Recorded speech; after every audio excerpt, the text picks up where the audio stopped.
All right, let's talk about a drink that you probably think you know inside and out, beer. But I'm going to bet that behind that pint is a wild story you've never heard, one that goes all the way back to the dawn of human civilization. So let's peel back the label and find out what's really going on.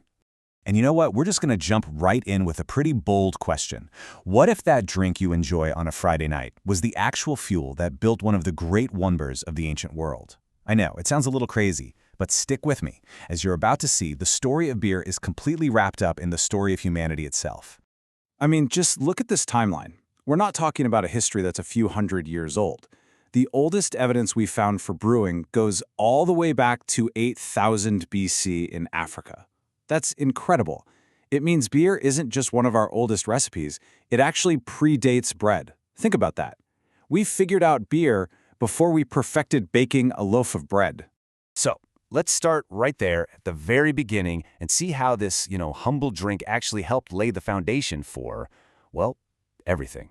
This completely changes how you think about beer, right? Back in ancient Egypt, this wasn't about relaxing after work. It was a survival tool. It was basically a thick, nutritious liquid bread just packed with calories and protein. And because of fermentation, it was often much safer to drink than the local water. And yeah, it's true. Archaeologists have found records showing that the laborers who built the Great Pyramids were paid in daily rations of beer. It was the world's original energy drink. So, who were these ancient brewing masters? Well, for thousands of years, they were women. In most early societies, brewing was just considered part of running a household, a domestic task. And all of their expertise, all their innovations in fermentation, that's the groundwork for the entire global beer industry we have today. Okay, now let's jump forward in time to the medieval era, because a huge conflict broke out that would forever change what beer is, and, maybe more importantly, what it does to you. This is the forgotten story of a war between two very, very different ingredients. Before there were hop-heavy IPAs, there was Groot, and Groot was everything. It was the special mix of herbs that brewers used to balance out the sweetness from the grain and to help the beer last longer. The classic recipe used bog myrtle, yarrow, and wild rosemary. And this is where the story gets really wild. Because Groot and hops have completely different effects on us. The herbs in Groot were known to be psychotropic, seriously intoxicating, and even an aphrodisiac. Hops, on the other hand, they're a sedative, a downer. So the big switch from Groot to hops wasn't just about changing the flavor. It fundamentally changed the entire experience of drinking a beer. I mean, just listen to this quote. Highly intoxicating, narcotic, aphrodisiacal, and psychotropic.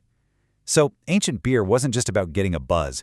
It could have these profound psychoactive effects. Can you imagine drinking a beer that might give you vivid dreams or act like a narcotic? That was the world of Groot beer.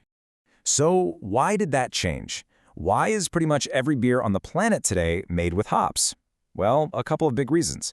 First, hops were way better at preserving beer, which was a huge deal for trade and export. But there was a cultural shift too.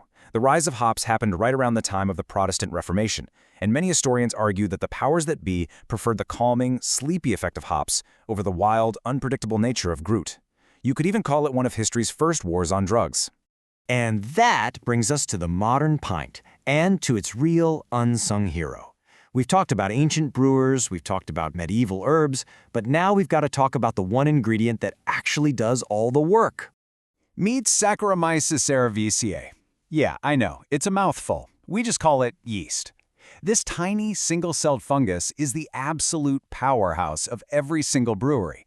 It's the microscopic engine that turns sweet liquid into beer. Without yeast, all you've got is something brewers call wort, which is basically just sugary grain water. So how in the world does this tiny little organism pull off such an amazing chemical transformation? Well, let's break down the science of what it's actually doing. It's really a beautiful three-step process. First, the yeast just eats the sugar in that grain water. It's hungry. Then, it breaks those sugars down inside itself to create a new kind of fuel. And finally, and this is the key part, in an environment with no oxygen, the yeast spits out two byproducts that we really, really want. Ethanol, which is the alcohol, and CO2, which gives beer all its wonderful bubbles. But here is the real magic. Yeast does so much more than just make alcohol. It also creates hundreds of other flavor compounds. These are what give you those incredible fruity and floral notes in certain beers. So when you taste banana in a German wheat beer or maybe a hint of stone fruit in a Belgian ale, that's not fruit. That's the yeast talking. It's amazing. Okay, so with all this ancient history and microbiology under our belts, let's bring it all home and tackle some modern beer myths. Let's do a little rapid-fire round. First up, the classic argument, the one you've definitely had with your friends. Cans or bottles? Is one actually better for the beer? The science here is crystal clear. Cans are, without a doubt, better. Here's why. Beer has two mortal enemies, light and oxygen. Light reacts with the hops and gives beer that nasty, skunked flavor. And oxygen makes it taste stale, kind of like wet cardboard. Cans are a fortress. They block 100% of light and are 100% airtight. Bottles, even the dark brown ones, just can't compete. All right, next question. When you think of the biggest beer-drinking nations on Earth, who pops into your head? Germany? The UK, maybe? Ireland? Well, all those stereotypes are wrong. The undisputed champion, and they have been for more than 20 years, is the Czech Republic. They average 145 liters for every single person every year. And the runner-up might shock you. It's Namibia. The UK, for what it's worth, doesn't even make the top 20. They're way down at number 25. Okay, last one. We have all done this. You put a beer in the freezer to get it cold quick, and then you forget about it. When you find it later, frozen solid, is it ruined? You can still drink it, but there are a few things to know. Assuming the can didn't actually explode, the main problem is the seal might have broken. That lets all the carbonation out, and you'll end up with a flat beer. You might also see some cloudy stuff floating in it. That's just called chill haze. It looks weird, but don't worry, it's totally harmless. And that brings us full circle. From being used as payment for the pyramids, to being at the center of a medieval drug war, all the way to the mind-bending science of a single-celled fungus. The next time you pour a beer, just remember, you're holding the result of a 6,000-year journey. It makes you wonder, doesn't it? What's really in your glass?